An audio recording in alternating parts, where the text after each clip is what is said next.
अस्सलाम वालेकुम जी, welcome back to my channel. कैसे हैं आप सब? मेरे चैनल में आप सबको खुशामदीद और दुआ है कि सब बिल्कुल खैरियत से हों।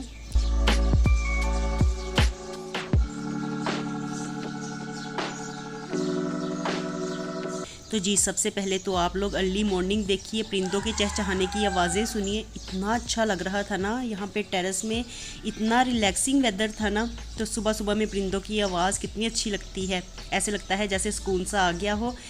तो यहाँ पे ना मैं टेरेस में आई, मैं तो वेदर देखने के लिए आई थी कि आज बादल आए हुए हैं कि धूप वाला बनेगा, मौसम कैसा होगा। तो यहाँ पे जब मुझे परिंदों की आवाज़ें आई ना, तो मेरा इतना अच्छा दिल खुश हो गया एकदम से, तो मूड भी हैप्पी हैप्पी हो गया था। तो यहाँ पे मैं खड़ी हो गई और फिर मैंने देखा गुलाब का इतना बड़ा फूल खिला हुआ था। तो मैंने कहा माशाल्लाह, अल्लाह ताला की कुदरत है, इतना प्यारा इतना बड़ा सा फूल खिला हुआ है। तो देखिए मैं इसको ना हिला रही थी, मैंने कहा कि इसकी पत्तियां तो नहीं कहीं झड़ती, लेकिन ये ना मुझे लगता है रात में ही कहीं खिला है या अभी मॉर्निंग में ही खिला होगा। तो फ्रेश फ्रेश था और इसमें से इतनी अच्छी स्मेल आ रही थी ना, इतनी अच्छी खुशबू कि मैं ना इसको सूंघती रही और देखती रही। माशाल्लाह इतना प्यारा था।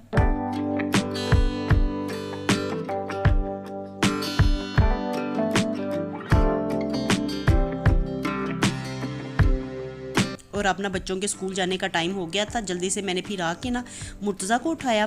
तो मुर्तज़ा की ना नींद ही नहीं खुल रही थी। ये असल में ना रात को जागता रहता है और जब स्कूल जाने का टाइम होता है इसको उठाते रहो उठता ही नहीं है। तो बस इसे ना मैंने उठा के तैयार करके तो फिर लटा दिया था और अब ये जा रहा है स्कूल। तो ये निकल गया है, तो मैं बस इसे ना सी ऑफ करने के लिए ऊपर से देखती रहती हूँ।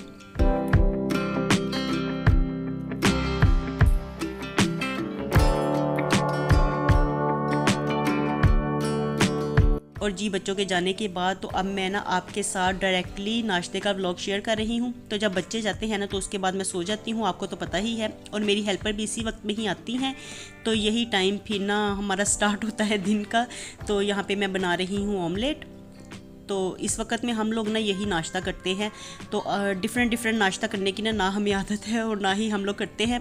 तो यही ना अंडा ब्रेड ही खा लेते हैं। तो मैंने ना स्प्रिंग अनियन को फ्रीज़ किया हुआ था, उसको मैंने निकाला। मैंने कहा कि थोड़ा सा ना मेल्ट हो जाए, काफ़ी जमा हुआ था। इसमें मैंने अंडे डाल दिए हैं, अब खुद ही होता रहेगा मेल्ट। तो बाकी ना उतनी देर में मैं स्लाइसेस को टोस्ट कर लेती हूँ। और इस वक्त ना बच्चे बस बारी बारी आना शुरू हो जाते हैं, तो उनके आने तक ना मैं बस सारा कुछ रेडी रखती हूँ। फिर जैसे ही वो आते जाते हैं तो पकड़ते जाते हैं।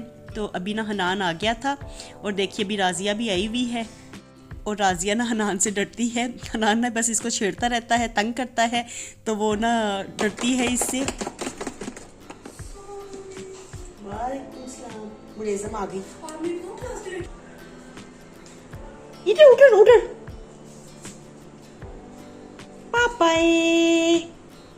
Bye bye लाजिया। लाजिया खाना खाया? खाना क्या खाया? ओह हनान भाई आ गया, हनान भाई आ गया, हनान भाई। आजो आजो मेरे पास, मेरे पास आजो आजो। तो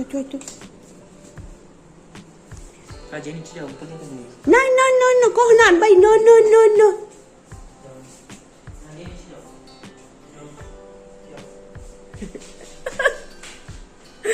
हनान तेरे से डरती है।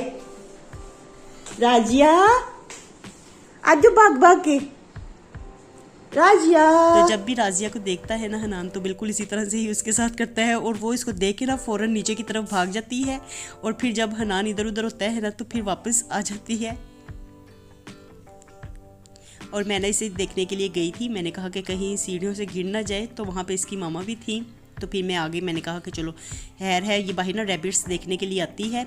रैबिट्स है ना बाहर टेरेस में, तो अक्सर ही आई रहती है, बल्कि ये कभी नीचे जाती है कभी ऊपर आती है। बस इसी तरह से ना सारा दिन ऊपर नीचे के चक्कर लगाती रहती है। आती है तो रैबिट्स को देख जाती है, हमारे पास चक्कर लगा जाती है, थोड़ी देर बाद फिर नीचे जाने के लिए तैयार हो जाती है। तो बस ना इसका इसी तरह से ही सारा दिन चलता रहता है। तो मैं तो इसको देख के अब आ गई थी, मैंने कहा कि चलो इसकी मामा इसके पास है, तो मैं तो अंदर अपना बाकी का काम करती हूँ। यहाँ पे मैंने ना स्लाइसेस को टोस्ट करने के लिए रखा हुआ था, तो वो जल्दी से मैंने टोस्ट कर लिए। ऑमलेट बनाऊँगी और फ़ौरन से ना बच्चों को देती जाऊँगी। हनान को पहले दे दूँगी क्योंकि वो आया था, और साथ ही रीबा भी आ जाती है। तो ये दोनों ना आगे पीछे इकट्ठे ही आते हैं। बाकी हम मुर्तज़ा को थोड़ा सा टाइम लगता है, मुर्तज़ा लेट आता है इनसे। तो तकरीबन इनके और मुर्तज़ा के दरमियान ना 1 घंटे का फ़र्क होता है। मुर्तज़ा 1 घंटा इनसे लेट आता है, तो वो ना वैन में आता है और वैन वाले शायद उसको घुमा फिरा के इंजॉय करवाते हुए लेके आते हैं, इधर उधर फिरवा के पूरा लाहौर शहर दिखा के।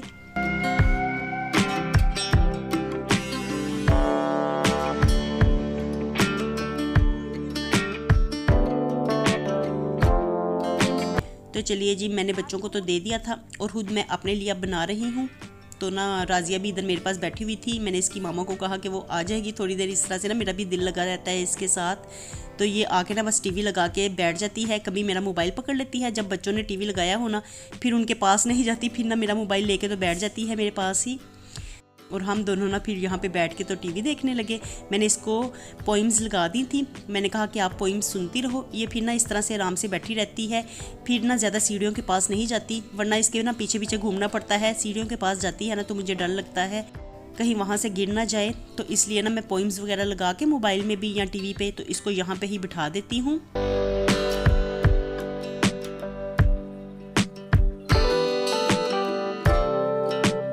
और आज का ना हनान जल्दी चला जाता है ट्यूशन, जैसे ही ना खा पी के फारिग होता है फ़ौरन से ट्यूशन के लिए निकल जाता है। पेपर्स की वजह से उसके फाइनल एग्ज़ाम्स हो रहे हैं, तो इसलिए ना वो जल्दी ट्यूशन जाता है। तो मुर्तज़ा का वेट बिल्कुल नहीं करता, क्योंकि मुर्तज़ा लेट आता है तो वो कहता है कि इस तरह से मेरा टाइम वेस्ट होगा। तो वो तो चला गया था, फिर मैं अपने लिए नाश्ता बना के तो यहाँ पे ही आ गई थी, चाय भी लेके आ गई थी। मैंने कहा कि यहाँ पे आराम से बैठ के तो नाश्ता करती हूँ। और राजिया को भी मैं कह रही थी कि आज जो थोड़े थोड़े छोटे छोटे से नवाले मैं आपके मुंह में डालती हूँ, पर ना बच्चे आजकल के मुंह खोलते ही नहीं हैं। तो काफ़ी देर ना मैं पहले उसके मुँह में ना स्लाइस डालती रही, अंडा डालती रही, उसने मुँह ही नहीं खोला। तो बस इसी तरह से ना फिर मैं तो यहाँ पर बैठ गई थी। मैंने कहा कि ये तो नहीं खाएगी, ये तो अपनी मामा से ही खाएगी।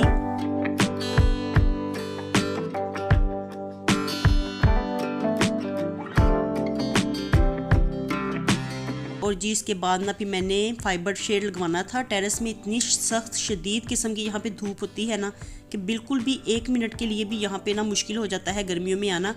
तो यहाँ पे रैबिट्स भी हैं, मेरी ऑटोमेटिक वॉशिंग मशीन भी है। वैसे तो ये पूरा ही कवर हो जाए तो सही लगेगा, है ना?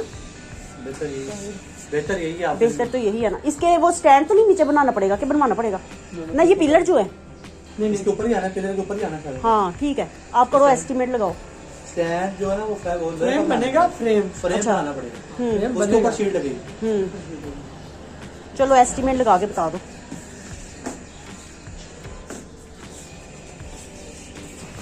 अगर आप पूरा बनाती है ना पूरा, तो वो आपका बनेगा 63,000 का। 63,000 63,000 का, ठीक है। अगर आप आधा बनवाती है ना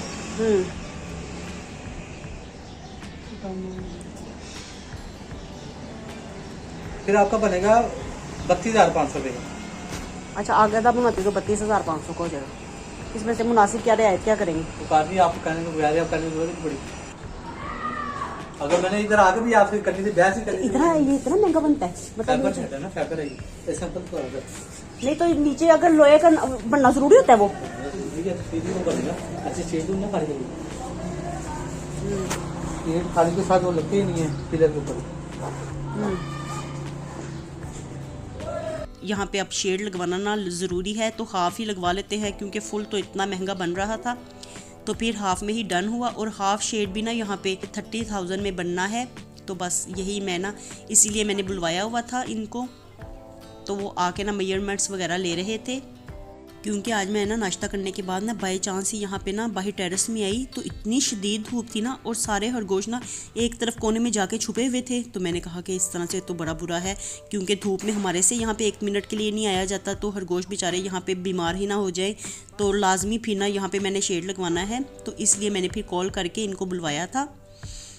और फिर दूसरा, मुझे ना ऑटोमेटिक वॉशिंग मशीन के लिए भी कमेंट्स मिल रहे थे कि यहाँ पे पड़ी हुई है तो धूप लगेगी, इससे तो ख़राब हो जाएगी और इसका पैनल ख़राब हो जाएगा जल्दी। तो इसलिए मैंने सोचा कि लाजमी जितने का भी अब बनेगा लगवाना तो है ही। और अब देखिए मुर्तज़ा आ गया था ट्यूशन से, तो ना आज पता नहीं कहाँ से वहाँ से ही ना पटाखे लेके आया हुआ था। और पहले तो ना यहाँ पे टीवी लाउंज में भी जा रहा था, फिर कभी कमरे में चलाता था, अरीबा को डरा जाता था, और अरीबा ने इसको देख के ना चीखें मार रही थी, क्योंकि वो एकदम से डर गई ना, तो अब इसको कमरे में रुकने नहीं दे रही थी। फिर मैंने इसे कहा कि बाहर जाके ना टेरेस में आप चलाओ पटाखे, आप हमारे पास ही चलाई जा रहे हो।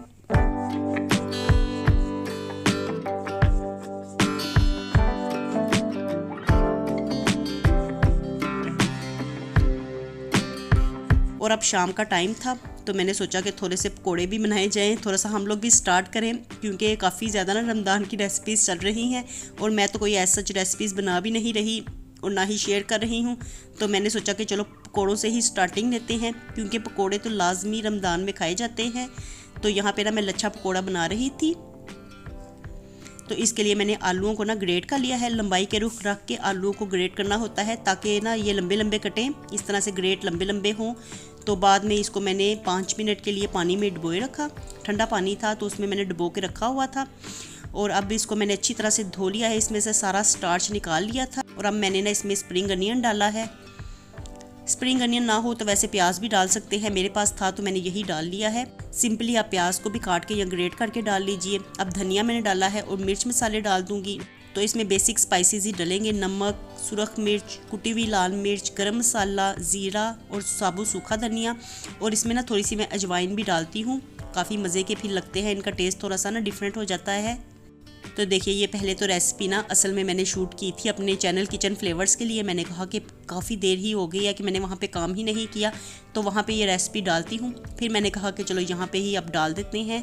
तो काफ़ी दिनों से ना मैं सोच रही थी कि कुकिंग चैनल को भी स्टार्ट करना चाहिए, वहाँ पे भी मैंने इतनी ज़्यादा एफर्ट की हुई है, लेकिन अब उसे दरमियान में इसी तरह से ही छोड़ा हुआ है। तो अब देखिए रमज़ान में इंशाल्लाह ताला जो रेसिपीज़ जो भी हम लोग घर में बनाएंगे, एक आधी चीज़ ही हम तली हुई बनाते हैं, हम ज़्यादा नहीं बनाते, क्योंकि ना तो तली हुई चीज़ें अच्छी होती हैं हेल्थ के लिए और ना ही हम लोग ज़्यादा खाते हैं। तो जो एक आधी चीज़ बनाएंगे वो उसी की रेसिपी मैं डाल दिया करूँगी वहाँ पे। तो ये देखिए सारा मिर्च मसाला मैंने आलूओं के साथ मिक्स कर दिया है और इसको ना मैंने 5-10 मिनट ऐसे ही पड़ा रहने दिया, क्योंकि जब इसमें नमक मिर्च डलती है ना तो आलू लाजमी पानी छोड़ देते हैं। तो अगर फिर इनमें ज़्यादा पानी हो जाए ना तो बेसन डालने के बाद फिर बैटर पतला हो जाता है, तो इसलिए ना थोड़ी देर के लिए छोड़ना मिर्च मसाला लगा के आलूओं को ज़रूरी होता है। और अब मैंने ना इसमें थोड़ा सा डाला है कॉर्नफ्लोर और साथ में ना 1 कप बेसन डाल दिया है। और इसको ना अभी मैं पानी नहीं डालूंगी, ऐसे ही मिक्स करूंगी, क्योंकि जो भी वेजिटेबल है ना, आलू वगैरह ने, धनिया, हरी मिर्च, इन सब ने ना पानी छोड़ा होता है, प्याज ने। तो पहले बेसन को इस तरह से मिक्स कर लेते हैं और बाद में ना जितनी ज़रूरत होगी ना तो इसका ना बैटर हम तैयार कर लेंगे, थोड़ा थोड़ा पानी डाल के, ज़्यादा एकदम से नहीं डालना, वरना बैटर ना फिर बिल्कुल पतला हो जाता है। और बेसन भी इसमें ज़्यादा नहीं डालना, वरना ना फिर ज़्यादा बेसन की वजह से ना पकोड़े अंदर से कच्चे कच्चे लगते हैं, मोटे मोटे बनते हैं। तो इस तरह से ना लच्छा पकोड़ा में ना बेसन थोड़ा ही डलता है। और देखिए बिल्कुल ना इस तरह से ना आलूओं को ज़्यादा भी आपने मैश नहीं करना, बिल्कुल ही हल्के हाथों से हमने मिक्स करना है ताकि लच्छे बन सके, आलू टूटे नहीं, क्योंकि बारीक इनको हमने कद्दूकश किया होता है, तो वो ना फिर इनको एहतियात से ही मिक्स करना होता है। और फिर नरम नरम हाथों से लेके ना तो इनको ऑयल में डालते जाइए, ऑयल अच्छी तरह से गर्म होना चाहिए। और फ्लेम को लो करते हुए तो सारे पकोड़े डाल लिए थे मैंने। तो यहाँ पे ना मैंने तकरीबन कढ़ाई में भर के ही पकोड़े डाल दिए थे, क्योंकि ना बच्चे इस वक्त थे तो उनको देना होता है ना, तो फिर मैं इकट्ठा ही तीनों को देती हूँ। तो मैंने कहा कि तीनों को ना इकट्ठा ही दे दूँगी, बाद में ना अपने लिए अलहदा से फ्राई कर लूँगी। तो यहाँ पे देखिए मैंने कढ़ाई भर के ही सारे पकोड़े डाले थे और अच्छे फ्राई हो गए थे, क्योंकि ये सब्जियों वाले होते हैं, आपस में ज़्यादा जुड़ते भी नहीं हैं। बेसन भी इसमें कम डला होता है ना, वरना ज़्यादा डला हो ना बेसन तो आपस में चिपक भी जाते हैं। लेकिन देखिए फ़ौरन से ना मैंने इनको अच्छे से गोल्डन कर लिया है। और बस ना इस वक्त हनान मुर्तज़ा मेरे पास बारी बारी आते थे, तो यही कह रहे थे पकोड़े बने नहीं। तो काफ़ी दिनों से ना ये दोनों मुझे कह रहे थे कि पकोड़े बनाए, हमारा दिल चाह रहा है, क्योंकि जैसे जैसे रमज़ान करीब आ रहे हैं ना तो बच्चों का भी दिल चाहता है कि रमज़ान की रेसिपीज़ को स्टार्ट किया जाए। तो बस देखिए अब नेक्स्ट इंशाल्लाह जल्द ही हम भी रेसिपीज़ को अपलोड करेंगे। और यहाँ पे देखिए पकोड़े बन गए हैं। लच्छा पकोड़ा इतने मज़े के, इतने क्रिस्पी होते हैं ना कि खा के इनको एकदम तो मज़ा ही आ जाता है। इतने करारे करारे और इतने कुरकुरे बनते हैं। तो इस तरीके से आप लोग भी बना के ज़रूर देखिएगा। सिंपल रेसिपी है, कोई इसमें ज़्यादा चीज़ें भी नहीं डलनी, और जो भी इसमें डलना है ना वो सारा कुछ घर में अवेलेबल होता है। तो अब साथ में मैंने अपने लिए चाय बना ली है, क्योंकि किस तरह से हो सकता है शाम का टाइम हो मैं अपने लिए चाय ना बनाऊं। तो चाय के बगैर तो रहा जाता ही नहीं है मुझसे बिल्कुल भी। तो जब तक 1 से 2 कप पी ना लूँ, 2 से 3 बल्कि, तो चैन आता भी नहीं है मुझे। तो यहाँ पे चाय मैंने बना ली थी। मैं अपने लिए चाय बनाती हूँ ना, लाजमी रीबा ने मेरा साथ देना होता है, तो वो लाजमी मुझे आवाज़ देती है कि मैंने भी थोड़ी सी चाय पीनी है। तो हम दोनों ही बस चाय पियेंगे। और यहाँ पे ना पकोड़े मैंने अपने लिए भी फ्राई कर लिए थे, हालांकि मुझे खाने तो नहीं चाहिए, बस 3 ही लिए थे मैंने कहा कि चलो इतने ही काफ़ी हैं। तो खा लेते हैं कभी कभार, खाने में क्या हर्ज है। वैसे भी पकोड़े बने होना तो हाथ रुकता ही नहीं है। तो बस शाम का वक्त है, यहाँ पे मैं चाय पी रही हूँ, साथ में इतने मज़े के कुरकुरे से पकोड़े खा रही हूँ। और आप मुझे दीजिए इजाज़त, मिलती हूँ नए व्लॉग के साथ। आपको खुश रहिए जी, आबाद रहिए, अपना बहुत सा ख्याल रखिएगा। अल्लाह हाफिज़।